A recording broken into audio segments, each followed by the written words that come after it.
In Oklahoma, tradition has come to a dramatic and wild end. The last Bedlam is in the books, and the final chapter goes to the OSU Cowboys. Thanks for joining us. I'm Rick Marinon. Fox 23 Sports Director Nathan Thompson and Fox 23 Spencer Tillis are live in Stillwater at Boone Pickens Stadium with a look at the historic game I don't think anyone will ever forget. Well, let me tell you one thing, Ricky. It's no secret who won because the goalpost here, it's down. The fans stormed the field. They brought it down as OSU won the final game in the Bedlam football season for the foreseeable future, and what a night it was for the Cowboys here. And I can tell you, it's actually in a pond. They made it all the way outside of the stadium. I've never actually seen up close and personal what it looks like when this comes down, but what a historic night out here. What a win for these Cowboys, too, as this thing was back and forth, and it was just a great game to watch. So much history on the line and just a tremendous performance by the Cowboys. Yeah, definitely. It came down to the very end as we look at some video of the game, and then of those fans storming, which was the second week in a row I've experienced fans storming a field, because I was in Lawrence last week when OU lost to them.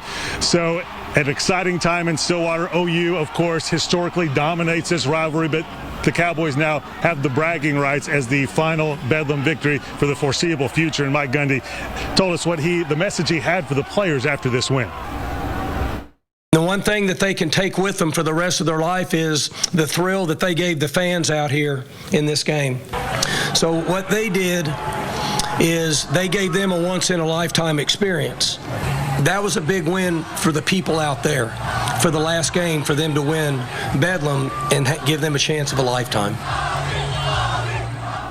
Yeah, the chance of a lifetime, a once-in-a-lifetime experience. That's what Mike Gundy said. And it was definitely the case as we were in the middle of this crowd storming the field, and quite the experience for them. Kind of a good experience for us as well. Yeah, absolutely. Gundy this week kind of downplayed a little bit about this game and just said it felt like another one. I got to imagine, he's been a part of so many of these, but this one has got to be right near the top. It was an incredible environment out there when they were storming, the energy, everything about it. Second time I've gotten to experience them storm the field here, and there's nothing quite like it when you're in the middle of that. Of course, on the other side of the field, the Sooners lose for the second time in a row. Tough loss for them. OSU and now Texas tied for first place in the Big 12 standings. Coming up later on Fox 23 Sports, we'll have many more highlights, in-depth highlights, hear more from the Cowboys, and of course, we'll hear from the Sooners, the disappointed Sooners after the loss today. So that's coming up live in Fox 23 Sports. For now, Spencer Tillis, Nathan Thompson, live here in Stillwater, covering news that matters. Fox 23 News. Before all the action got underway on the field, the gates opened at 8 a.m. for tailgating outside of Boone Pickens Stadium.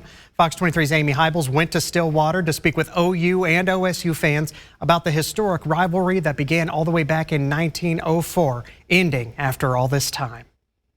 Whether you're rooting for OU or OSU, we wanted to find out what this rivalry means to fans. Here's what they had to say. From chicken to pork ribs, OSU fan Daniel Myers knows how to man the pit barrel cooker. We've got chicken and ribs, bologna, blue and gold sausage. He's part of Papa T's Posse, an OSU tailgating tradition launched by Terry Stewart, OSU class of 71, who's seen a lot of Bedlam football in his day. What's your favorite? Probably the 2 years ago when we beat OU. The conference rivalry, which dates back to 1904, is coming to an end. Stewart doesn't mince words when asked what he'll miss most. I'm not going to miss much because them and Texas left. And they're going to be the Vanderbilts of the SEC. That's my prediction. The couple he's passed the tailgating tradition on to, Mike and Aaron Gaskins of Cushing, feel differently. I've been in the same seat since I was 10 and seen a lot of Bedlams, and we'll miss it. It's kind of sad that it's going away.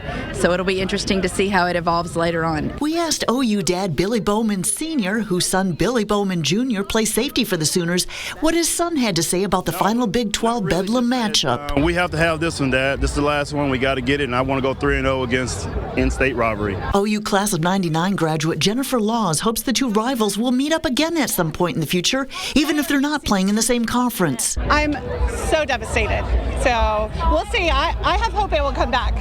Yeah, I don't think the state of Oklahoma will let it die forever. Absolutely not. OSU graduate Governor Kevin Stitt had this to say about what the future may hold for the two schools. I'm excited for OU. Going to the SEC is going to be really fun. Talking about LSU, Alabama coming to Norman, it's going to be awesome. And then there's a great opportunity for Oklahoma State, too. I've told everybody that this is their chance to be the leader of the Big 12. Speaking of future leaders, we met the youngest OSU fan outside Boone Pickens Stadium on Saturday, 5-month-old Beckham Jarwin, son of former OSU football player Blake Jarwin, who played under Coach Mike Gundy. What was the pep talk in the locker room before Bedlam? It's just, it's an important game for us. It's always one that you work extra hard for during the week. So, it's something awesome, and we always look forward to it. As does the Dove family, even if Dad, the family's sole OU fan, is outnumbered by his wife and 3 daughters. What was the drive to Stillwater like? Well, it's like we had to tell the girls, no matter who wins, it's not going to change anything. So, maybe somebody gets to say something to other, but that's about it. Y'all better play something country. Country music star Dustin Lynch played to the crowd outside Boone Pickens Stadium, which boasted a sea of orange inside after kickoff. Oklahoma is leaving the Big 12 for the SEC in 2024. Some fans tell us they wouldn't mind seeing the 2 teams meet again in a bowl game. We'll have to wait and see if that happens. In Stillwater, covering news that matters, I'm Amy Hybels, Fox 23 News.